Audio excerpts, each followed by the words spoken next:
Hey, howdy ho, Lions fans. Welcome to the Detroit Lions podcast, Senior Bowl Day 1 wrap-up.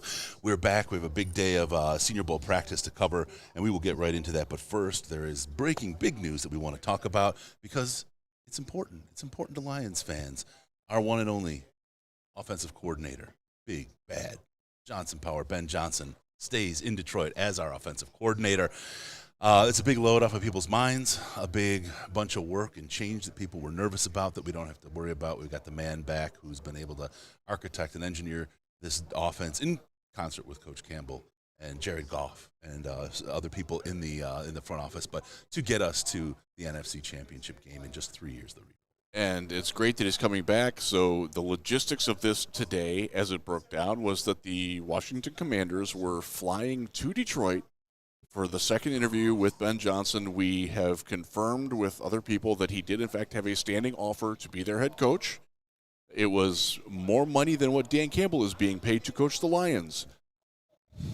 Got that reliably told to us today, and Ben Johnson wants to stay in Detroit. Did not. So we had both been informed that there was some waffling going on in the Johnson camp. Like, oh, maybe he will take it, because at first it was kind of uncertain, and then Washington put on the hard sell. He was clearly Washington's top choice, and for the second year in a row, Ben Johnson has decided to stay as the offensive coordinator of the Detroit Lions instead of taking a head coaching job elsewhere. Has chosen Detroit, and that's the key. He chose to stay because he could have left had he wanted to.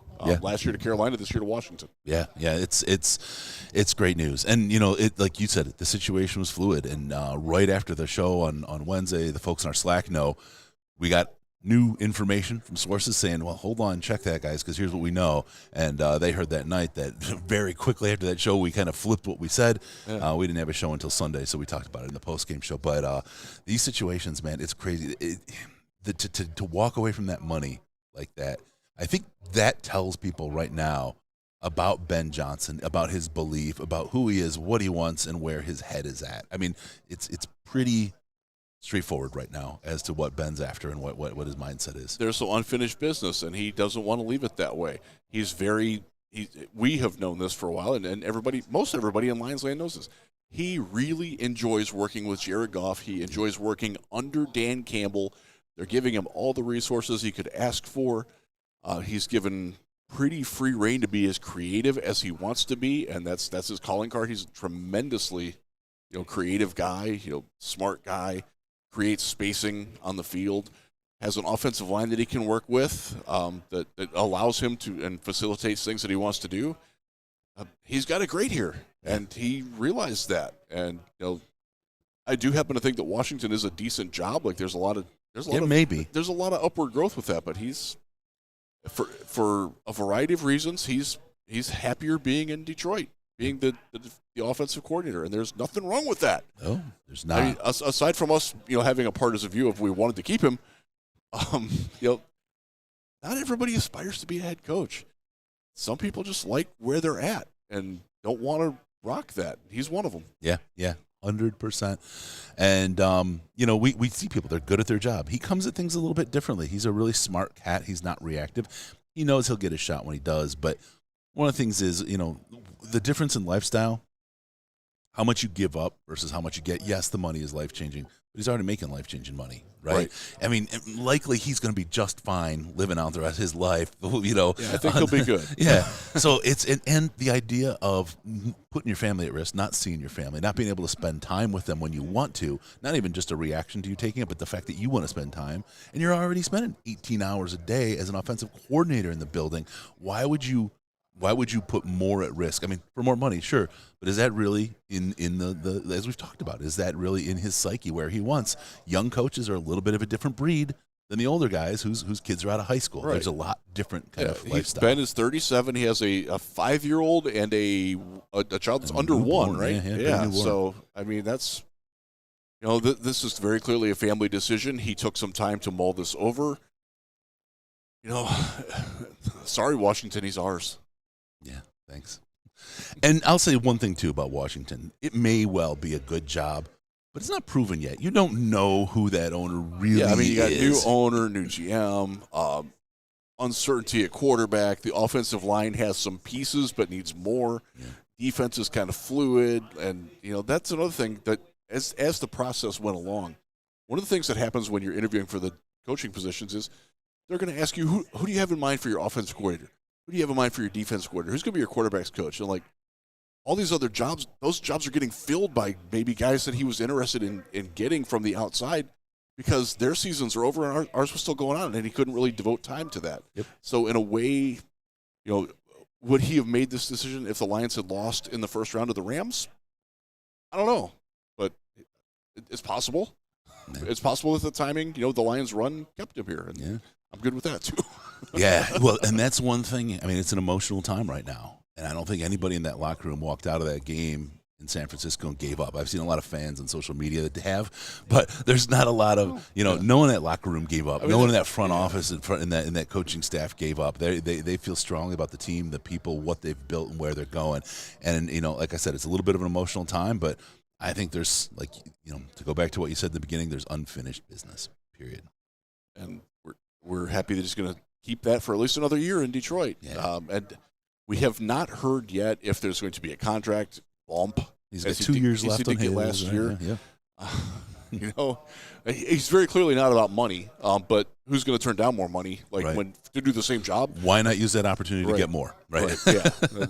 Why wouldn't you? And there's no cap. He's a smart enough guy on that. But it was interesting. So this news broke while Chris and I were at enjoying a hot dog. We were eating. We were eating for the first time all day. We were eating stadium hot dogs between the national and American practices at the Senior Bowl, and we were actually having a very good conversation with some Packers fans that were here. Yeah, and I was talking with Chris was talking with them. I was talking with Ben Solak. We were actually talking. Ben and I were about the succession plan of who would take over for him. And some guy walked by and he heard us, and we knew who he was, and he's like, "You guys didn't hear, do you?" He's like, "We're like, what?" It's like 5 minutes ago, Schefter tweeted out that Ben Johnson's staying, and Ben and I just looked at each other and we're like, "Oh yeah!" we're like, "We got to get to work." Scurried away, but it was really cool how that happened because we had inklings. Those of you who follow me a lot, you know that I like to pre-write things. I had pre-written both on this one because I wasn't sure. Yeah. I didn't know. So I wrote that he was leaving and I wrote that he was staying, and I just had to fill in details on it. And I'm happy to publish the one that he's staying. Oh, man, that's something. Yeah, no, it's great news. And look, there's no – people point at singular plays in the NFC Championship game. I guess they should have fired Shanahan last year, or there's a million things that happen. Nobody's perfect. Ben Johnson got this team to where it is, and it's only his second full year as a coordinator. Yeah. He's done great work. The team that's put that stuff together has done great work, and I think next year it will continue to grow and expand and be better. And there's more talent available because of the draft, and it's been it's a good run. I'm excited what the Detroit Lions have. I'm excited that Ben Johnson's going to stay. I think that means some of the other coaching people will stay, the ones that we want. There's probably still going to be some turnover. Right. There'll be some changes, but I think in our world, things will look very good for the Detroit Lions to grow and build and be better. Now, one other thing with this is that it's, about 5:19 Central Time? 4:19. They still haven't hired anybody in Washington, and Aaron Glenn was also due for a second interview today. Don't know how their level of interest in Glenn. I don't know AG's interest in them, but that's something that we still have to probably consider. And by the way, Ben Johnson, when he's pulled out of this, said also told Seattle, "I'm no longer a candidate for your position," which is what he did last year with Indianapolis, Houston, Carolina, and Arizona. Yeah. He told them all no last year. So we could still lose AG. That would suck. Yeah. Isn't that what a turnaround on AG, man? Yeah. Like people remember after the Seattle game is when the clamor about AG started. Oh, get rid of him. But he didn't have a good game. No, like as a coordinator, he didn't have a good game. But one game does not mean. Yeah, and let's be honest. He has some other clunkers too. Yeah. He did, but I think that the way he managed a team that doesn't have a single starting outside cornerback on it, and that had the injury issues that they did along the front, the inconsistent play from guys like Josh Paschal and Alex Anzalone, and Derek Barnes and John Kaminsky. There's some good players there, but they're not always your A-level players. They moved around, and when you've got players that are in flux like that, I think two things with AG. And we might not have to talk about this because I don't think he's getting the job, but that's just my opinion. I don't know that. I think the way that he got something out of Iffy when there was nothing there for over 2 years, and the fact that he found a way to use that guy in an effective role, that speaks pretty well to Aaron Glenn's ability to coach. The other thing I'll say, and you were with me with one of these today, and two different people come up to me and say, AG's going to be a better head coach than a coordinator. And I'm like, yes, I do think that. Yep. His leadership, his ability to get that group to coalesce together, even though they knew they weren't as talented as some of the teams that they were going against, I think that speaks to his acumen as a coach. And I do want to see what he can do when he has a legitimate number one corner, which hopefully we looked at today, and get another pass rusher and maybe get another safety over the top, because there's a massive talent gulf on the defensive side of the football between what we saw from Detroit, just in terms of who's on the roster right now, and San Francisco. 49ers, they got good players everywhere, man. A lot of them. Yep. And we just don't match up with that. But the fact that we darn near won that game, I think it speaks a lot to how well AG coached what he had. Yeah. Oh, and one other thing, I just want to talk about one other coach before we move into our wrap on the day. Coach Campbell. We had a conversation last night at the Loda Beer Garden, one of my favorite places here. I was not at this one. That was Chris. But we were talking about the whole kind of meathead narrative on Dan Campbell, and he's not smart, he's a dummy, and all that. We've said, no, he's dumb like a fox. He plays a role, whatever. Like, people underestimate him. The second you do, you get schnookered. But one question to ask yourself: you know who Bill Parcells is? Did Bill Parcells suffer a fool? Would he suffer a fool? Oh, God, no. Sean Payton, would he suffer a fool? Would he promote a fool? Would he put a fool in his side pocket as his right-hand man on his team? He will put a fool in the bitch seat. Yes. That's not where Dan Campbell was. Dan Campbell is a very, very smart man, and there's very, very smart people who know that and have treated him as such. If somebody tells you he's dumb, they just don't know. They just don't know. So there you go. Good deal on the coaching staff. We'll hear what happens with Aaron Glenn. Tomorrow morning we'll have more player interviews for you live, and also we'll do a post-game wrap-up or post-practice wrap-up like we're about to hit right now today. Yes. Interview day one wrap-up. Senior Bowl interview day one. Interview day. Senior Bowl day one wrap-up. There's just a misspell. I'll just fix it. We've been up for a while. Rise and grind. 4 a.m. today. All right, so there we are. Let's talk about the Senior Bowl. I want to just start out. You know who I want to start out with, right? Yes, one of the young men that we talked to this afternoon or this morning. My goodness, Chris could not contain himself at practice. There is a magic in the Detroit Lions podcast interviews here at the Senior Bowl. We had Hendon Hooker, right? We did that. We did. Cole Strange. Very good player, by the way. Not Billingsley. Why am I thinking Billingsley? It's Barbara. The tight end in the tight end with the Giants. The Giants, yeah. Daniel Bellinger. Bellinger, thank you. Yes. Another one. Good player until he got hurt. Yeah. Good player. Yeah. Boy, did we nail one today with Jackson Powers Johnson. He was nothing but stud out there. We talked about him after practice. I want to start with how does he fit with the Lions, and I said, Riz, year one, he's a guard. Ragnow may leave. We know he's considering it right now because he's beat up, battered, bruised. We saw the tweets today. I have a feeling he's staying. I hope he stays. But let's just pretend he does. Mm-hmm. This guy comes in as guard for a year, gets that NFL trench practice, and he's your backup center in case Ragnow gets hurt. He played. You know who he was? And he said he's trained with Sewell, but you know who he was on the field was Penei Sewell. They would block for a pass. It'd be like a 10-yard, 12-yard pass downfield, an out pattern. He'd catch it and go out of bounds. And there's Jackson, he's the guy closest to the receiver, hits him on the head. Great job. And they go back and line up. The hustle, the sportsmanship. This guy really does love football, and he fills a really important spot for us. Like if Jonah's going, like, Absolutely. Oh my God. And you've got to you need to watch the interview with him if you haven't seen it already. It's up on the DLP website and YouTube page. It's well worth your time. The only worry I have with him is that he doesn't last to 29 because he's probably the best center in this class, and it's not a deep class, and there are some teams up there that need it, but man, just the way when he sat down and the way we talked to him and the way he answered our questions without ever knowing us and knowing what we were going for, he is so much a Dan Campbell guy. Yeah. He is cut from that cloth, and y'all know what I'm talking about. Yep. Comfortable as hell being him.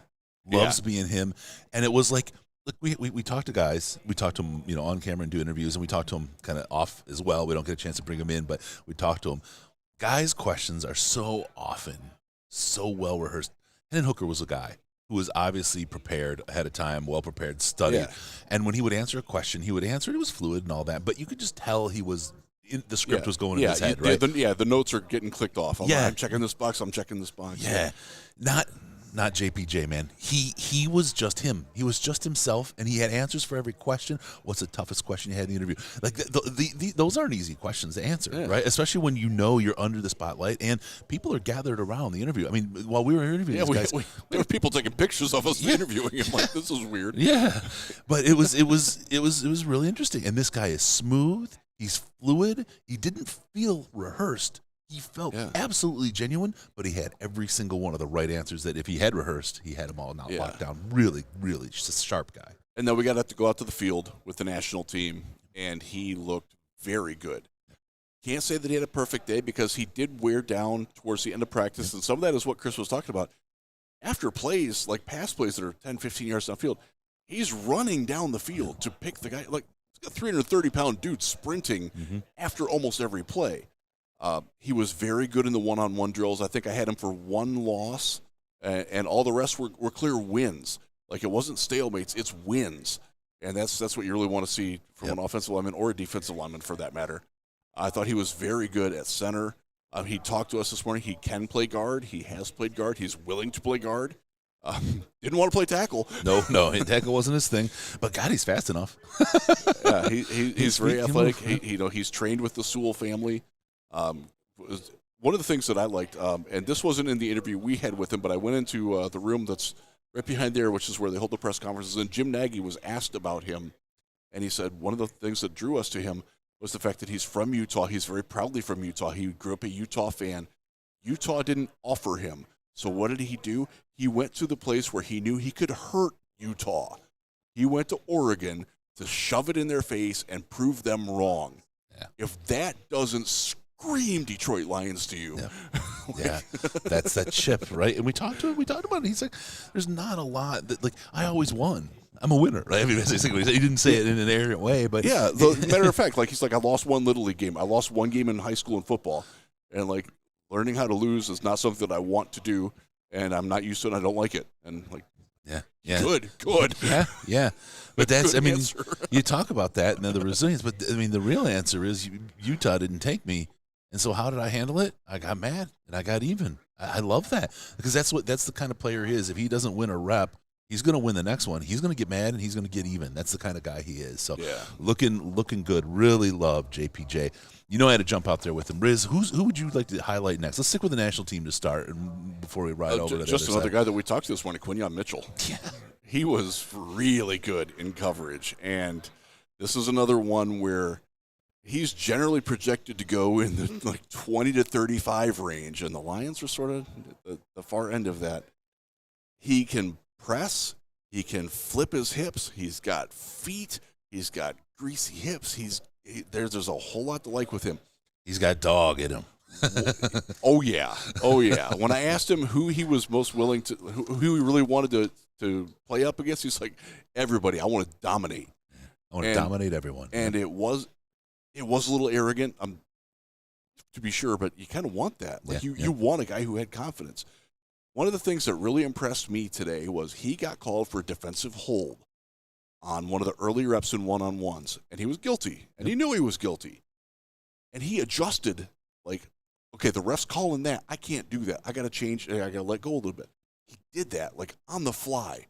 in a matter of 5 to 10 minutes. Like that. Yeah. He knows. He and knows. he absolutely does not lack confidence, does not lack swag. Yeah. He's got a little bit of attitude to him, and I mean that in an well. endearing way. Yep.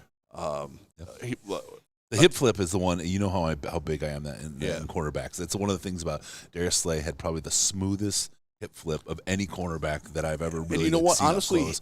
Quinion's game does compare to Darius. Yep. It's not straight. It's not apples to apples, but they're both fruit. Yep. You know, Apples and bananas. yeah.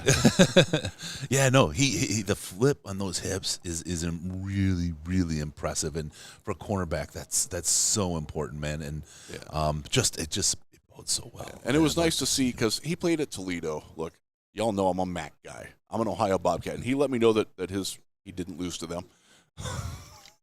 That's a nicer way to put it than I would have said, because he freaking faced you. He wasn't particularly nice about it. That's okay. You win, you get to boast like that. But he was very impressive. Yeah. Very good, solid prospect. If he's there at 29, you have to think that the Lions are going to be interested in him. Yeah. Again, I had a lot of people interacting with me on social media today, like, who are the Lions looking at? Like, we don't know. First off, they're not here. Haven't seen anyone. I'm certain there's somebody here. There's some people here, but we haven't seen them. John Dorsey is here. I know. Yeah, I said hi to John briefly today. That's all you'll ever get from John Dorsey. Actually, it was a little bit longer than that. I shared it with Chris, but we can't share that for public info. But there are a couple of scouts here that I know. I don't know if Ray Agnew is here or not, but like none of the coaches are here. Brad Holmes is not here. You will hear from Brad Holmes in the coming time frame from Allen Park. Yep. I can't give that away, otherwise I'll lose my credentials. Yeah. Soon. Keep your eyes open. So yeah, that's part of the thing, right? When a team goes in the playoffs like this, if you think about it, there's 4 teams that are wrapped up in the championship games, the conference championships. Those teams are all in and all focused on those games. Yeah. Senior Bowl starts the next Monday. Yeah. If they win, they don't have reservations to come down here. No. They don't have those guys are not committed to coming down here because they're committed to they got to get ready for the next game. And if they lose, you see what happens. They have to clean out and close out for the year. Yeah. So they're not here. There's scouts here. There's people from the team here. Yes, there are. Dorsey, like you said. I can just laugh at the thing he said. But they're just ghosts right now. They're Right. not talking. They're not reaching out. They are just ghosts. And it's interesting. It's the thing I hadn't thought of doing Senior Bowl before because we were in a position 2 years ago where we coached Senior Bowl because we weren't that great of a team, right? It was never a concern about having the whole idea of the Senior Bowl and being in the playoffs at the same time. Yeah. There are 4 teams that are at a distinct disadvantage with this unique event because of the way the playoffs work. And it's almost like, hey, the worst teams, they get to coach these guys. They get a little bit of an advantage. It used to be that way. Now they've mixed it up a little bit. I liked it the old way better.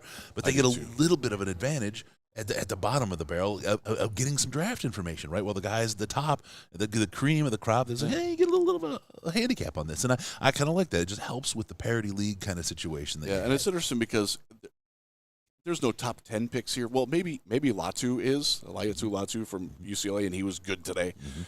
He will not be on the board for Detroit. Just put that out of your mind right now.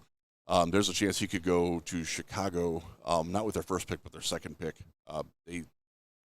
There are Bears people everywhere here. I think their entire organization, their owner might actually be here. Like, it wouldn't surprise me if she was. They're very invested in it. One of the things with the Lions, Dan Campbell does have a fairly decent say in what the Lions are going to do in the draft. He hasn't watched a college football game yet this year. No. We asked him that in early December, and he's like, I watched A&M like a couple of halves as a fan, but he's not there yet. So I was asking as well, and there's hasn't looked at anything for the draft. Hasn't looked at anything for the draft. So they are they're behind in that. So getting who they might be looking at, we don't know that. All we're doing down here is evaluating who might fit, who we think would work well, who we think might not work well, whether it's personality-wise. And if you go to Dan Campbell's comments that he made in his press conference on Monday, he was very adamant. He reiterated the no turds, no floaters policy. He did it much more diplomatically this time, But because it's not turds and floaters now, right? It's specs on the side of the bowl. They have to have talent. Yeah. But if they don't fit our mindset and our mentality, and we don't see their football character, they won't be here. Nope. No matter if they're the best player in the draft, if they don't fit they will not be here. Yep. Remember that in April. Yep. Remember that when I'm telling you that they're not taking Jalen Carter. All right, I want to talk about another guy. Yeah. And where'd he go? I just had him here. I want to get his numbers here. Darn it. Okay, here we are. We're still on the national team, right? Yep, still national team. Ricky Pearsall from Florida. Oh. Of course, I've got my Florida connection, right? The acceleration. Catch of the day. Yeah. At least in that practice. Yeah. Oh, for sure. Catch of the day and the acceleration after he caught the ball. We saw on one of his reps where he just afterburnered his ass out of there. It was crazy acceleration. Looked really, really good out there. Had some poor throws his way. Not a lot of quarterback highlights that I really. So the quarterbacks on that team are Sam Hartman, who is the best looking person I've seen in a very long time in person. He's Brady Quinn tier. Oh yeah. He's gorgeous. Yeah. But I say that in a totally hetero way. He's really good looking. Like wow. And Bo Nix and Michael Penix Jr. are the other quarterbacks on that team. Penix did some things pretty well today, but he missed a couple throws low. He held the ball a little bit longer than he probably should have on a couple of throws. And again, it's one-on-one. You're not throwing anybody off by making a bump fake, And he did that once. I'm like, probably not what you want to do. His footwork was pretty good, and he had a couple of balls that sort of held up in the air. Yeah. Nix was crisper. You can tell that Bo Nix, he doesn't have to think at all about his footwork, his release. It's natural. It's there. Yep. It's pretty. Yeah. And he threw a couple of very nice balls, but we're not in a quarterback market, so we're not going to worry about that. Yeah. Ricky Pearsall, he's your outside guy, right? You got him at 6'1", basically about 195 pounds, 193. He's a guy that I think could really fit a role for Detroit. I don't know that we're going to look for him. I don't know that we're going to pick him up, but I could see him doing well on the outside as a Reynolds replacement kind of a role, right? Yeah. Josh Reynolds is an unrestricted free agent. We don't know if he'll be back or not. Right. Yeah. He's going to be cheaper. Yes, for sure. And he's definitely a talented cat. Yeah, you're looking at Pearsall as one of the 2 third-round picks, maybe 4th round, 5th round pick if you want to move around a little bit. I think he's going to probably test into the earlier part of that, the 75 to 100 overall range is sort of where I have him mentally ballpark now, and that could change. Indianapolis comes up in a month, I'll be down there for that to watch testing. But he did well for himself today. Yeah, got open reliably well. Yeah, good stuff from him. I want to just talk one more. I want to jump on somebody here. Well, not literally, but maybe.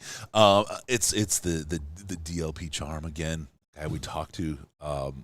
Ricky Wilson, Roman Wilson, sorry. Roman Wilson, from Michigan, wide receiver. Looked fast out there. He was wide open, and I don't know if it's a talent thing that he was playing against, but he had a couple of really tight routes that he ran. He had a little shake and go right up the seam. Yeah, and that was a Hartman throw.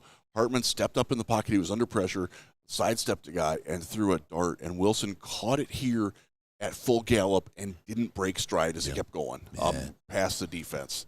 That was nice. He looked good out there. He looked good. I liked what I saw. He's a confident kid. We talked to him today. We heard a lot about who's got it better than he does. Yeah, nobody. That's right. I gotta say it. Yeah, he's to it. He's not Quinyon Mitchell level of self-confident ebullience, but you can tell that he knows he's good. Yeah. And is very confident that he'll do well in here. And we both came away very confident after watching him out. He outperformed what I thought he would today. That's fair. Yeah. I think the fact that he works the short routes so well, even though he's known as kind of a speed guy, he showed that off very well today. So that's good for him. And he mentioned blocking to us 10 times in the interview. One more kid I want to talk about. I'm sorry. I didn't spend my time in the pit today. I promise I will tomorrow.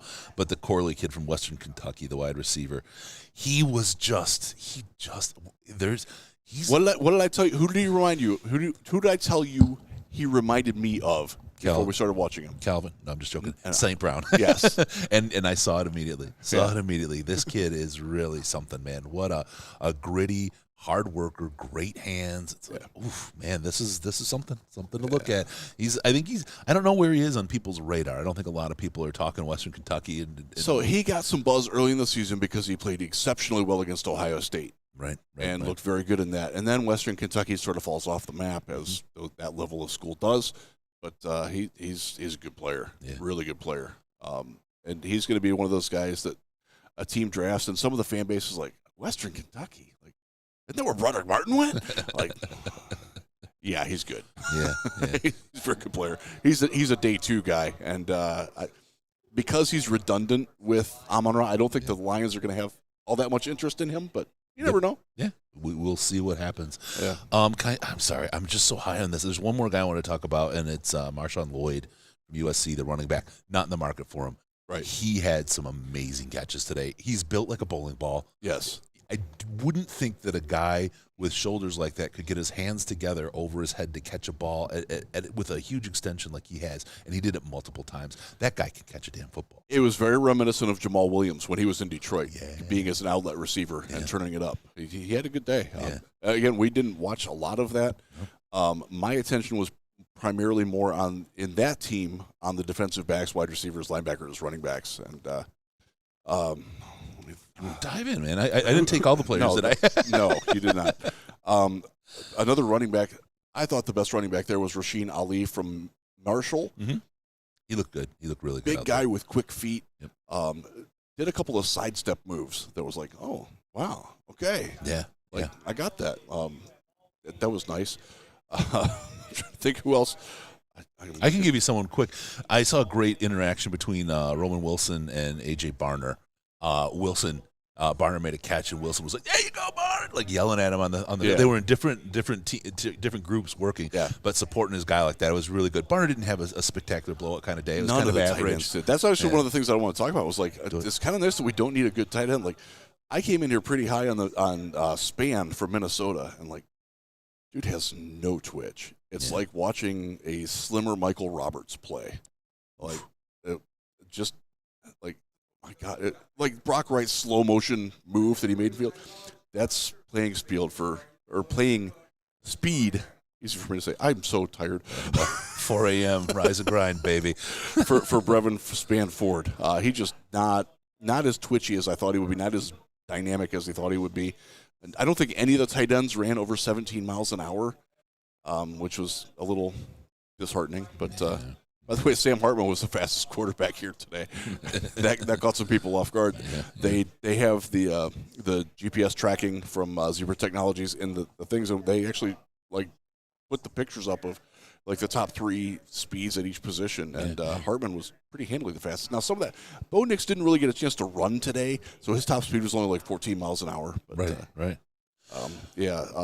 One of the guys on the defensive back side that stood out a little bit, and not necessarily in a good way. Mm-hmm. I hate to talk negative because like the guys here are so positive about it, but and they're working hard, and we've seen guys have a bad day and turn it around. Like, absolutely. Andy Isabella was the name I was thinking of earlier. Remember that? Yes. Sorry. Yes. We saw some body catches today. Yes, we did. Yes, we did. A lot from the tight ends. And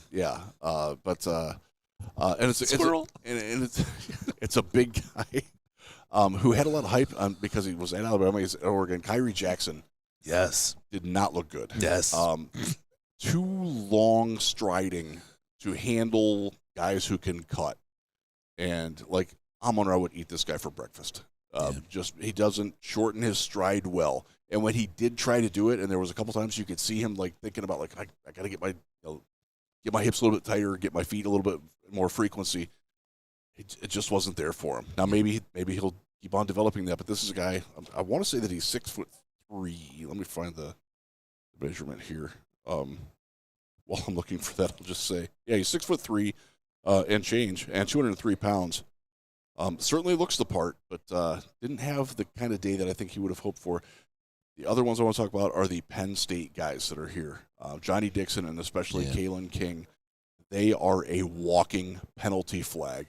both of them. Yes. There was They got 2 penalties on one play. Johnny Dixon got called for holding and pass interference, separate instances on the same play. He also got there was one. So there's I think there's 4 officials here on every play. Mm-hmm. There was one rep where Dixon went and 3 of them threw a flag on him, like serial holding at the line. Yep. And Kalen King wasn't much better. And Kalen King is a guy that has to play like it's almost like he's blind and like feeling where the guy is because he's in fact staring at the quarterback. You could see it very plainly today. He is a peeker, and that's a tough way to go. This is a guy that was mocked in the first round before the season by some people. I don't know if he gets drafted. Yeah. Like it's that rough. He had a terrible year. He is one of the worst tackling corners in college football. Don't take my word for it. Take PFF's word for it. No peaks or you're sitting for weeks, buddy. That's what happens. I'm hopeful that the Lions don't find him very intriguing because I was repelled by how handsy he was, and again, Joey Porter Jr., very talented player and had a good rookie year, but again, crap ton of penalties. And I'd prefer somebody like Quinyon who knows how to adapt. That was one of the reasons why what Quinyon did in adjusting stood out to me. Like, okay, I can't do that here. I have a different way to play. Yeah. Neither of these guys appear to have that. Now we'll keep watching that throughout the week. Maybe they will learn. Maybe they'll get some coaching from their agents or something, or the people that get to them. But it's troubling. Yeah. Let's move over to the American roster quick. I want to talk about the guy who had the non-football play of the day. Joe Milton, Tennessee quarterback, he's a big guy. He's 6'5", 230. 6'5", 235. And he did a standing backflip in between plays on the field, and he stuck the landing. He did. I was like, did I just see that giant of a man do that? Holy cow. Yeah. That's a non-football play of the day, right? Yeah. But it was like it was better than his football plays. Yeah, for sure. We can get into that because he was not at all what I expected him to be.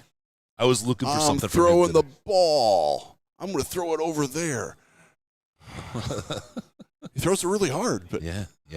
It's very slow release, very deliberate stare down. He doesn't have the anticipatory throwing down. So yeah, and it didn't help that their offensive line was let's put it this way. I don't know if it was the offensive line was not great, but the defensive line was that great. But they just never had time.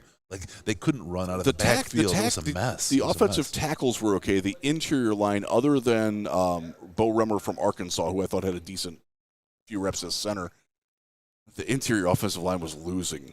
And one of the guys that we interviewed this morning, Braden Fisk from Florida State, a couple of really explosive reps. Yeah. And it's clear that he wins that way because one of the things that he did consistently, when he explodes out, he takes such a big step with it that when you're recovering as an alignment and the guy gets into you, you want to push out. He's so far past them that they can't get that leverage on him. Yep. And he knows how to finish, too. He had a very good day. Yeah. We're not just saying that because we interviewed him this morning and we liked him, but just the magic does. He played very well. Yeah. Just to go back to the other team for a second, Marshawn Nealand, his former teammate at Western Michigan, Marshawn stayed at Western before Braden transferred to Florida State, also had a very good day today, and he was the fastest defensive player that wasn't a cornerback. On the field today. So clocked it over 18 miles an hour at 200 and some odd pounds. He is a play the run on the way to the pass type of pass rusher. Yep. And there's a lot of I will tell you, we were sitting with somebody who covers the Cleveland Browns, and I mentioned to him, that guy would look really good across from Myles Garrett, and he basically slobbered on me yes. Another guy who would probably look pretty good in Detroit, but I don't know that they're looking for that type. Brings me to another guy I want to talk about, Brandon Dorless, Oregon. A lot of buzz for this guy. He measured in at literally the exact same measurements across the board as Josh Paschal. He's 1 pound heavier.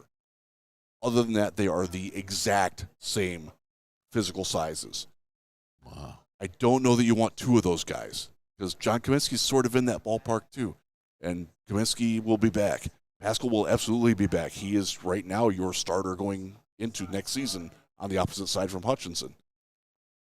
I like Brandon Doris. I think he's a very good player. I don't know if the Lions want to be that redundant there. So that's a guy that I had penciled in as somebody that might be a consideration in the second round, maybe early third round for Detroit if he was still there. And I don't know that they want to do that. I don't know that they don't, but I don't know that they do either. So that's one that I'm probably less shiny on than I was coming here. All right. Another guy we'll talk about from the American roster, guy from Georgia, Ladd McConkey. He made plays, man.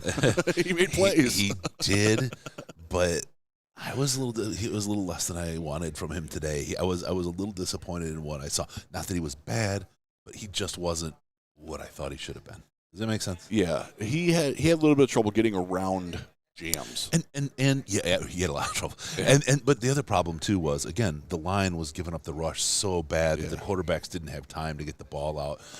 So we didn't necessarily get to see what we needed to there. So not giving him a pass, but it's definitely like a pin that one up and let's take a look tomorrow and Thursday to see what we see. They also didn't have great quarterback play. The best quarterback on that team is by far Michael Pratt from Tulane, who pretty good looking. I compare him to Kirk Cousins because he sort of looks like him. Yep. We got to know him a little bit in the Mobile airport. Very good guy. I like Pratt. The other guys were Spencer Rattler and Joe Milton and Carter Bradley, who's local here from the University of South Alabama. I hate to say that's kind of the only reason he was here. He made a couple of really, really late throws that got picked off. So he didn't. The wide receivers on this team didn't have the benefit of working with Penix. They just didn't. So, and even Sam Hartman, I thought, had his moments today. Yeah. So that's something that you have to consider when you're going to be reading all these reports about how the wide receivers did. I will go to the offensive line a little bit. I spent this practice almost exclusively watching the pit. Tyler Guyton, offensive tackle, Oklahoma, played fantastic. Because one of the things that I have questions about him was he's not a guy that always plays through the whistle. And today he was getting after dudes. He played very well, did very well against Darius Robinson from Missouri, who's a guy that I really like and should be probably in play for the Lions.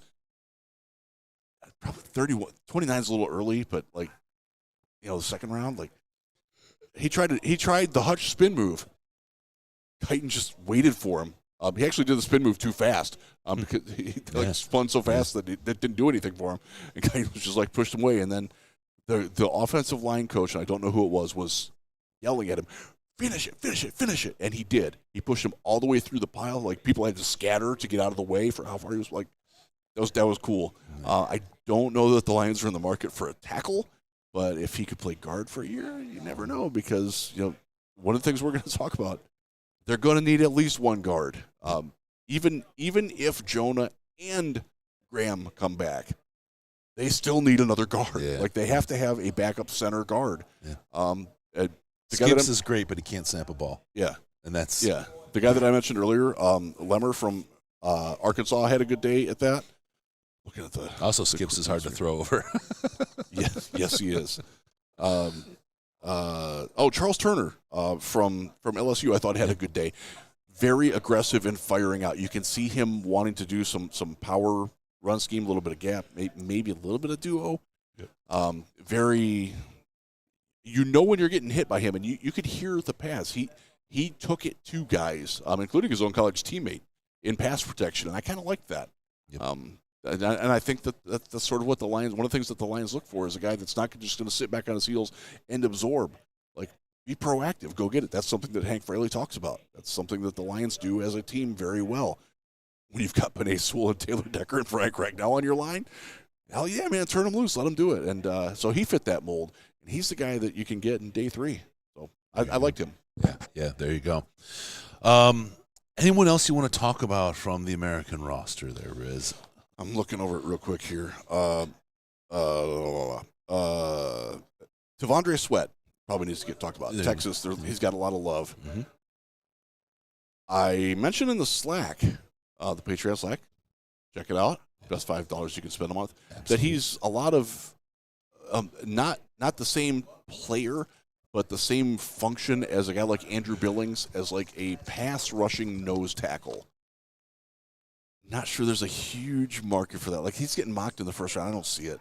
I don't. He's good at what he does, but he gets compared to Dalvin Tomlinson. I think Dalvin Tomlinson coming out was a lot better than him in terms of like football polish. So we're going to watch more of him, but I don't think you're going to take him at 29.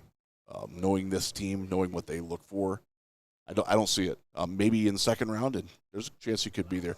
We tend to, as draft media, and I'll throw my hands up here, we tend to overhype the interior defensive linemen and their ability to pass rush and do things because I don't think the NFL values it as much as college football does, and it's a lot easier to do in college than it is in the pros. Yep. I think he's going to fall a little bit a victim to that, too. Very interesting. I want to pull back a little bit, talk about the two practices because they were different. They were very different.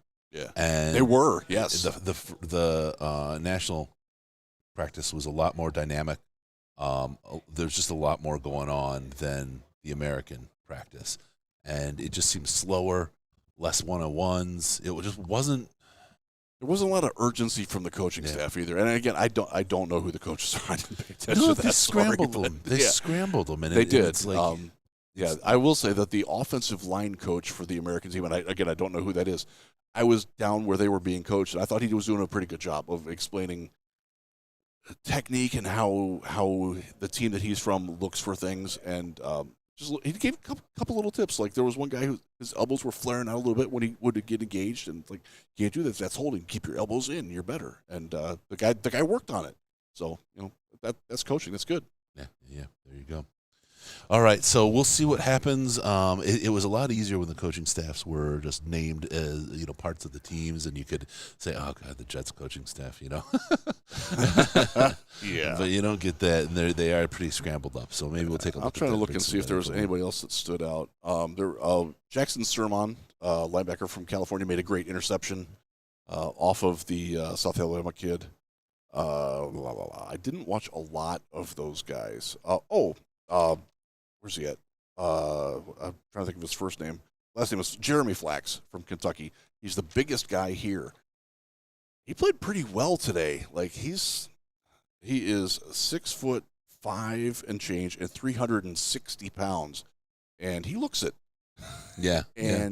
But he has played both right tackle and left guard in college. Projects as a day 3 guy. Lions need depth. Mm-hmm. Like last year, remember we talked to Richard Gurridge from Florida, right? Who's the guy that, and Richard kind of knew it. He kind of said it to us, like, I'm good being a 6th or 7th lineman. Like I know that I can fill in multiple spots, and we need to talk to Jeremy because we don't know this about him, but he fits the mold of a guy who can be your number 6, number 7 offensive lineman, and the Lions need that. They don't have a backup tackle on the roster. No, Skipper's gone. Matt Nelson is an unrestricted free agent. Like Connor Galvin, they signed to a futures contract today. Probably too tall to play in the NFL, unfortunately. Just doesn't have the leverage for it. So they do need that guy. So maybe they look at him on day 3. Did very well when people tried to go through him. Not going through a guy who's 360 pounds. Right. And the guy from Alabama, the pass rusher, Egg Boy, didn't have a plan. Have a pass rush plan. Because if you just try to run through that guy, and he did, laid waste to you. Yeah.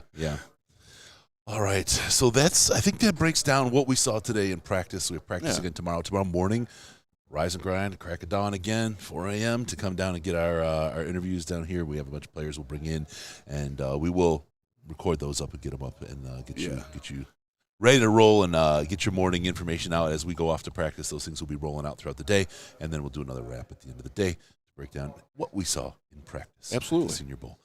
Riz, we've done it. We've closed out the day.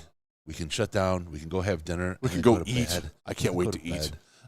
I know I need the fuel to sleep, but we are both on about 3.5 hours of sleep and about 500 total calories today. So we're ready to roll. Stadium We've been hot up for over dogs, 12 hours. There's a lot to be said for stadium hot dogs, my friend. Yes. Yes, there is. All right, with that, we're going to close it out. Remember, don't forget about us on Patreon, patreon.com/Detroit Lions Podcast. For as little as $5 a month, you get access to the Slack, the most intelligent Lions chat on the internet. All the news, info, and dust goes floating around through there. Also, follow us on Twitter at DET Lions Podcast, DET Lions Podcast, and at Jeff Risden, as you see below his head. You get in there and you see us pants free all the time. Be sure to go to DetroitLionsPodcast.com, subscribe to the podcast, because when people subscribe to the podcast, Risden does what? I get to come in your earholes automatically. Oh, God, that sounds so good. I couldn't. Who would want anything else? Thank you for tuning in. We're going to see you next time on the Detroit Lions Podcast, which is tomorrow morning. And remember, no pants, no toasters, no hot tubs, and no problems, because we got Ben Johnson, and we're your Detroit Lions and Reddit